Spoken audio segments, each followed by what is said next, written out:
आज धनत्रयोदशी म्हणजेच धन्वंतरी जयंती, आयुर्वेदाचे भगवंत धन्वंतरी पूजनाचा दिवस. धातूची भांडी खरेदीची बाजारात लगबग. साई संस्थानचे कर्मचारीच निघाले चोर. शिर्डीच्या साई मंदिरात सुमारे पाऊण कोटींची चोरी पकडली. साई संस्थानच्या 47 कर्मचाऱ्यांवर गुन्हा दाखल. पंजाबच्या लुधियानात एक्सप्रेसला लागली आग. धावत्या गरीब रथ एक्सप्रेसला आग.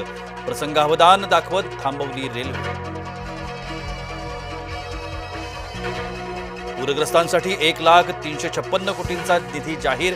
पुणे आणि संभाजीनगर विभागातील 7 जिल्ह्यांचा समावेश.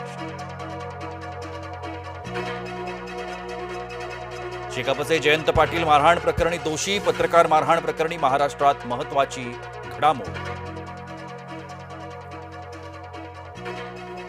बेस्ट कर्मचाऱ्यांमध्ये आनंदाचं वातावरण. दिवाळीत मिळणार 31,000 रुपयांचा बोनस.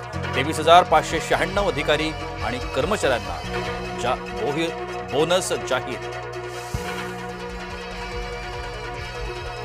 महाराष्ट्रातले वारकरी संतापले. पंढरपुरात विठ्ठल मंदिर कर्मचाऱ्यांना वाटला चिकन मसाला. अनिल कुमार पवार यांना सर्वोच्च न्यायालयाचा दिलासा. सर्वोच्च न्यायालयानेही ठरवली पवार यांची अटक बेकायदा.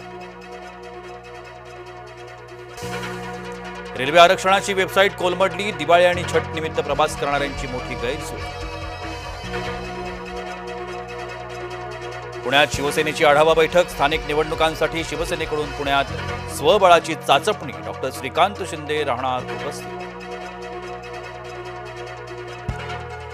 राहुल यांच्याकडे भारताचा पंतप्रधान होण्याची बुद्धी नाही.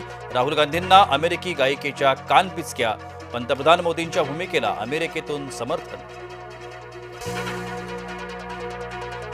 कुणाला ताटातलं हिरवू देणार नाही. धनंजय मुंडे यांचं मराठ्यांना आव्हान. जरांगे नव्हे दरिंदे पाटील. छगन भुजबळ यांचा आजवरचा सर्वात तीक्ष्ण हल्ला. मुळावर उठलात तर मराठे उत्तर देतील. मनोज जरांगे यांचा भुजबळ यांच्यावर प्रतिहल्ला. मनसेचा दीपोत्सव ठरला ठाकरेंचा कुटुंब सोहळा. कौटुंबिक स्नेहमिलनामुळे शिवतीर्थावर फटाक्यांची आतिषबाजी. भुजबळांच्या फटकेबाजीतून विखेंचीही सुटका नाही. सहयोगी मंत्री विखे जरांगे यांना शरण गेल्याचा भुजबळ यांचा आरोप. आपण केवळ प्रक्रियेला गती देतोय. राधाकृष्ण विखेंची भुजबळांच्या आरोपावर प्रतिक्रिया. पुण्याचे खासदार मुरलीधर मोहोळ अडचणीत. जैन बोर्डिंगची जागा विकासकाला विकण्यामागे मोहोळ. माजी खासदार राजू शेट्टी यांचा गंभीर आरोप. राष्ट्रपती भवनात दिमाखदार सोहळा. साप्ताहिक सुरक्षा रक्षक तुकडी बदल संपन्न.